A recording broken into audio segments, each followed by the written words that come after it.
coisa para se consertar um erro é admitir que ele existe.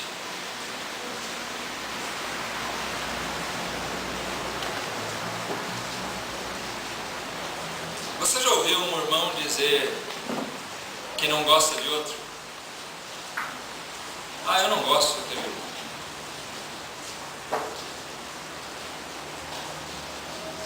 Muitas vezes ele não admite, mas alguns até chegam ao ponto de se expressar assim. Eu não gosto dele.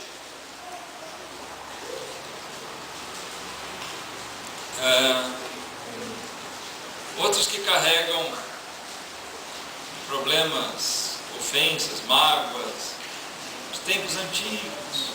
Eu nunca me esqueço de um caso que nós nos deparamos.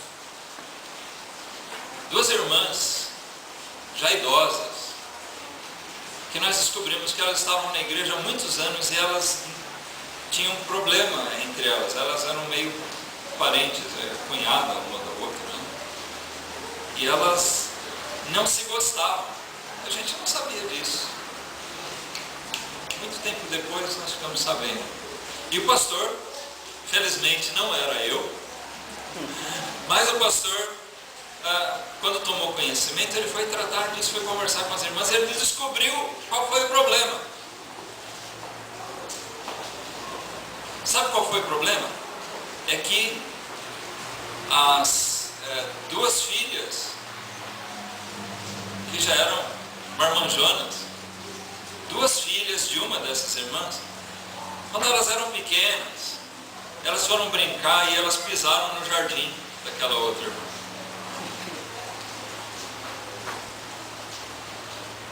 Elas estragaram as flores daquela irmã e aquela irmã não conversou com a outra, não tratou do problema e ficou ofendida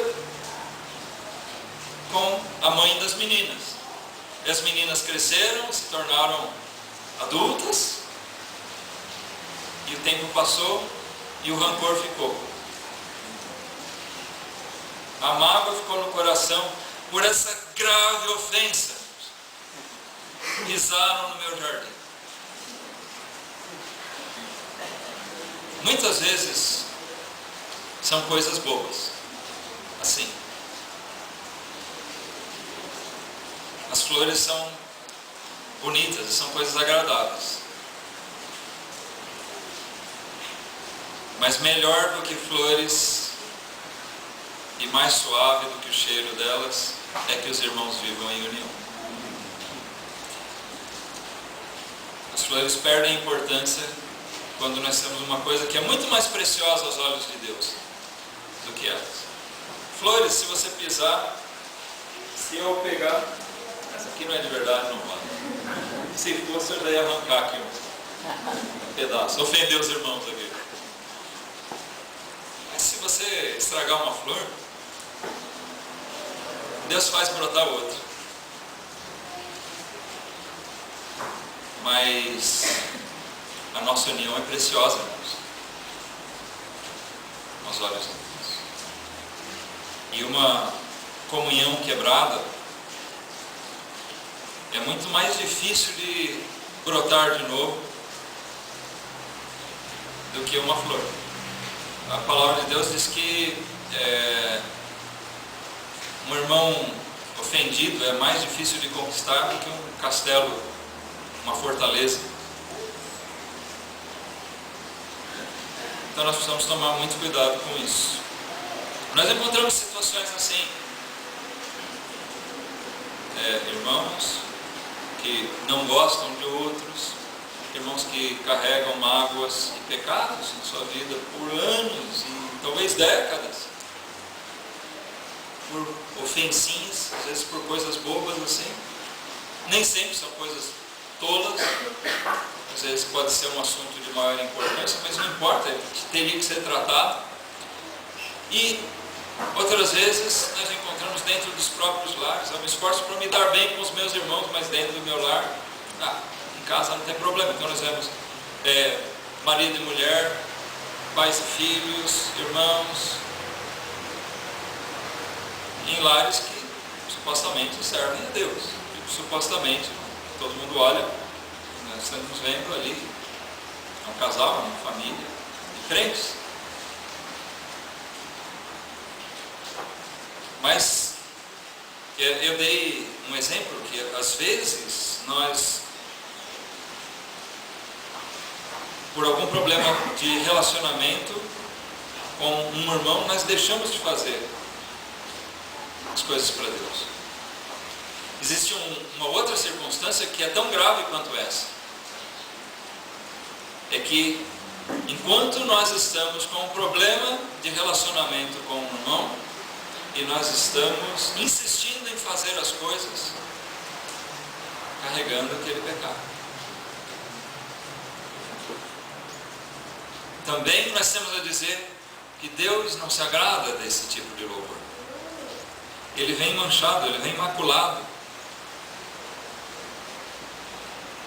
E às vezes nós nos questionamos: será que Deus tem condição de se agradar de tal louvor? Um louvor partindo de um coração rancoroso, cheio de mágoas. Será que Deus vai aceitar esse louvor? Deus está sendo glorificado devidamente dessa maneira? Esse Deus Santo que nós encontramos na sua palavra, esse Deus Santo que nós conhecemos e que nós pregamos, será que Ele aceita um serviço, uma adoração prestada dessa maneira, irmãos? Será que o nosso trabalho feito dessa maneira, ele é frutífero? Ele é abençoado por Deus?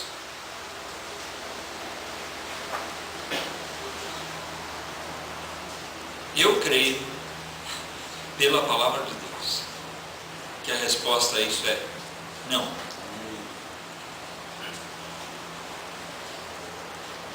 Eu creio firmemente nisso e afirmo: não. Não. Deus não pode se agradar, não pode abençoar um serviço prestado dessa maneira.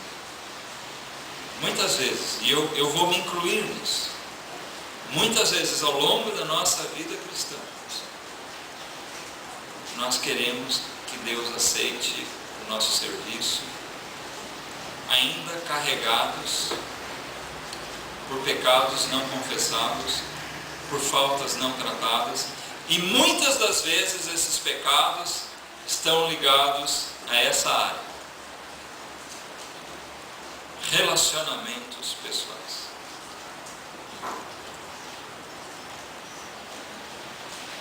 Por isso, prejudicar tanto a vida do crente e tanto a vida da igreja ou das igrejas, certamente é uma área onde Satanás dedica cuidados especiais.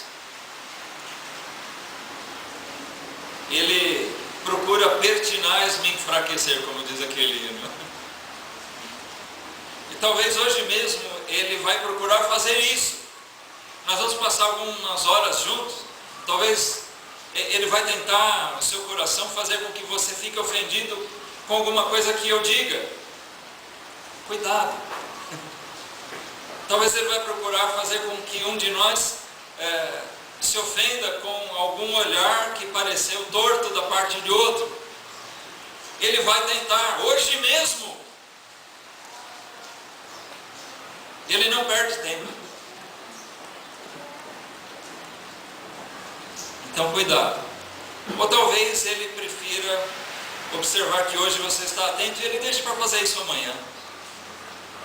Não, hoje ele foi alertado, então eu vou deixar. Mas hoje à noite, talvez ele já tenha esquecido.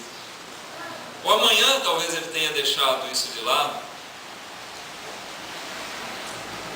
Então, o que eu digo aqui, irmãos, é que essa é uma área que nós precisamos buscar estar sempre atentos.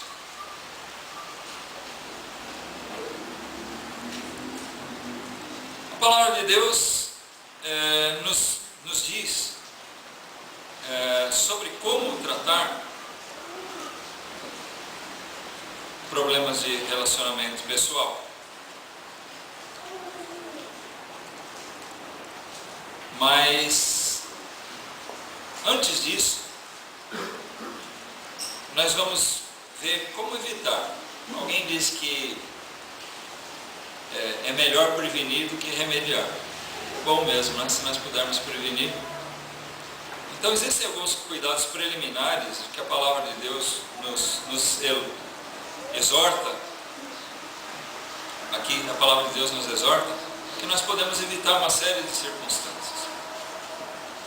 Então, antes que o problema seja estabelecido, né, podemos tomar alguns cuidados. Primeira coisa, basicamente, são coisinhas simples, não é aquele monte de regrinhas. Duas coisinhas básicas, simples. A primeira, evite ofender. Você pode fazer isso? Evite ofender o seu irmão. Evite fazer coisas que irritem.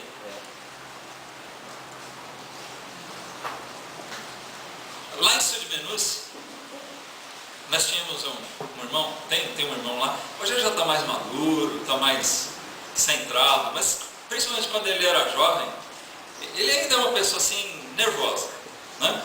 Mas ele, na mocidade, aquele negócio, ele era muito descontrolado. E a gente tinha nosso tempo de lazer juntos, a gente jogava vôlei entre os irmãos. Naquela época era uma coisa gostosa, a gente ia para a beira do rio, tinha uma areinha gostosa lá. A gente se dividia ali em dois times, duas equipes e brincávamos lá.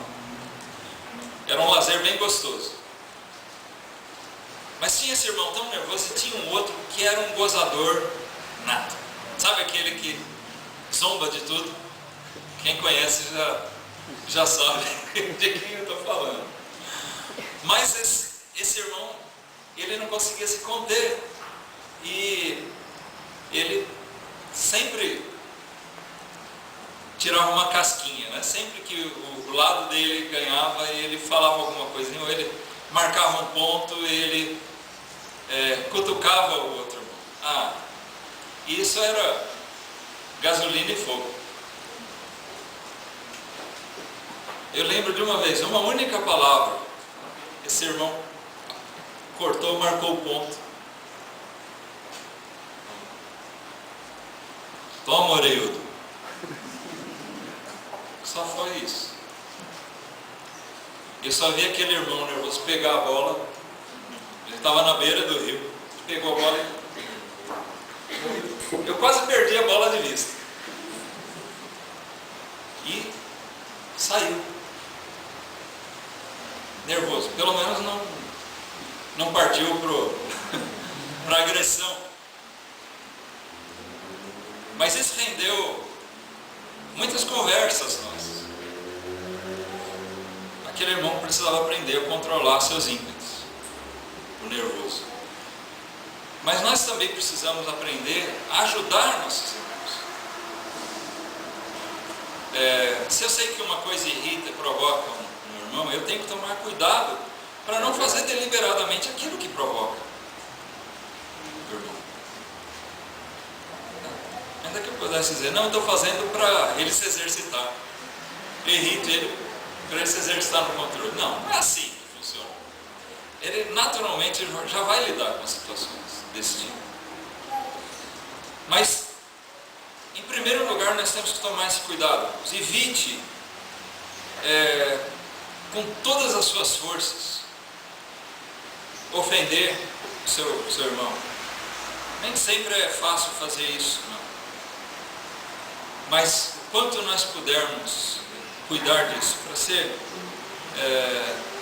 não ofensivo, nós sermos mansos no nosso falar, no nosso agir, procurar tratar, fazer as coisas, seja no lazer, seja nas coisas sérias, de nós não ofendermos o irmão, não provocarmos a ira, não suscitar a ira